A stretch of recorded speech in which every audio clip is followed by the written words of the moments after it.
ఈరోజు ఇంత దుర్మార్గానికి ఒడిగట్టి ఈరోజు ఈ రకంగా ఇక్కడికి వచ్చి మా వెంకన్న మాట్లాడితే వెంకన్న మీద దాడి, మా భట్టి గారు మాట్లాడితే వారి మీద దాడి, మంత్రి గారిని అసలు సహించలేకపోతున్నాడు. ఎందుకు అధ్యక్ష?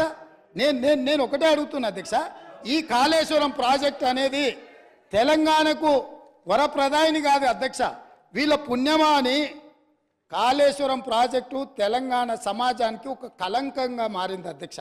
ఇవాళ ఈ కలంకాన్ని నిలువెత్తు ఆధారాలు అక్కడ ఉంటే పక్కున పగిలిపోయి రెండుగా చీలిపోయి నేలకు కుంగిపోయి నిటారుగాడపోయి నిలబడితే సిగ్గుతో తెలంగాణ సమాజం తల వంచుకొని పరిస్థితులు కల్పించిన వాళ్ళు ఇంకా నిస్సిగ్గుగా సభలో నిలబడి మమ్మల్ని ప్రశ్నిస్తారా అధ్యక్ష?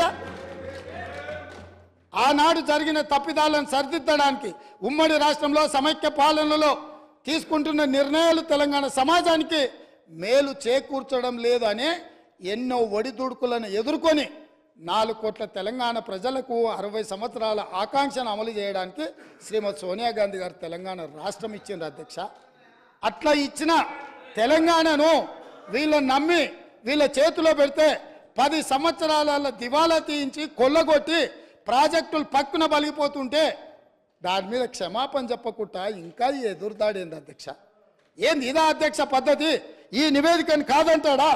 ఈ నివేదిక వాళ్ళు అధికారులను వాళ్ళు నియమించలేదంటాడా? లేకపోతే ఈ నివేదిక సంబంధం లేదంటాడా అని నేను అడుగుతున్నా అధ్యక్ష. ఇవాళ మాజీ మంత్రి హరీష్ రావు గారిని నేను నిలదీస్తున్నా. మీరు బాధ్యులు, మీరు ఈ దుర్మార్గాలకు పాల్పడ్డది మీరు. మిమ్మల్ని ఎందుకు 2014 నుంచి 18 వరకు మిమ్మల్ని చంద్రశేఖరరావు గారు మంత్రిగా కొనసాగించి 18లో ఎందుకు మిమ్మల్ని మంత్రిగా బర్తరఫ్ చేసిండని నేను అడుగుతున్నా. మీరు ఈ దోపిడీలో ఆ తర్వాత వచ్చిన చంద్రశేఖరరావు ఈ శాఖకు మంత్రి, ఈ పాపాలకంతా వాళ్ళిద్దరు కారణం కాదా అధ్యక్ష?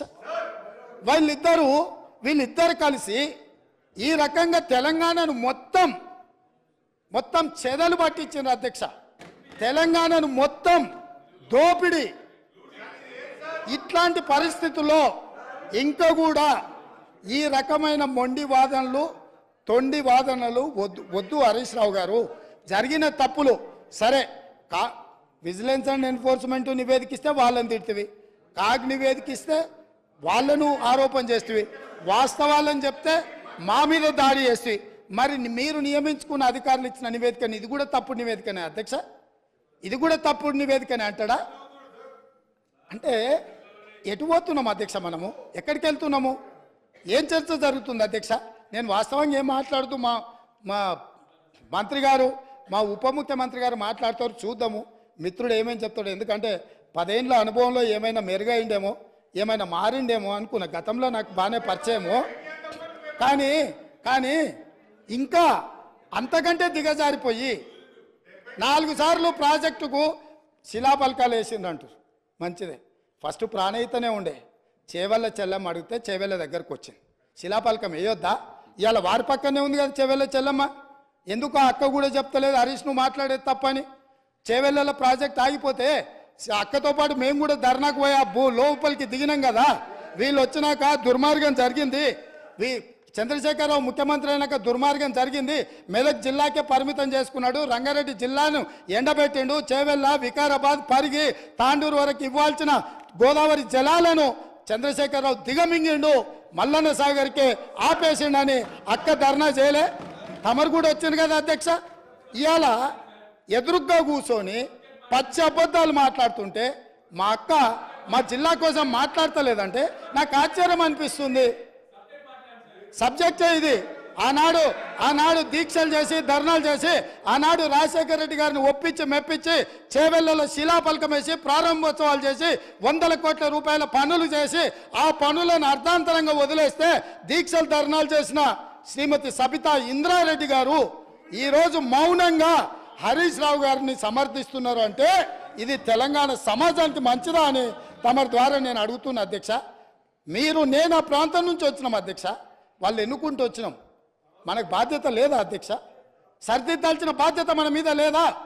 ఎదురుగా ఉండి 6 అడుగులు నిలబడి ఆయన అబద్ధాలు చెప్తుంటే అక్క ఒక్క మాట కూడా తమ్మి ఇది తప్పు అని అనకపోతే ఎట్లా? అక్క బాధ్యత ఏంది? అక్క బాధ్యత ఏంది?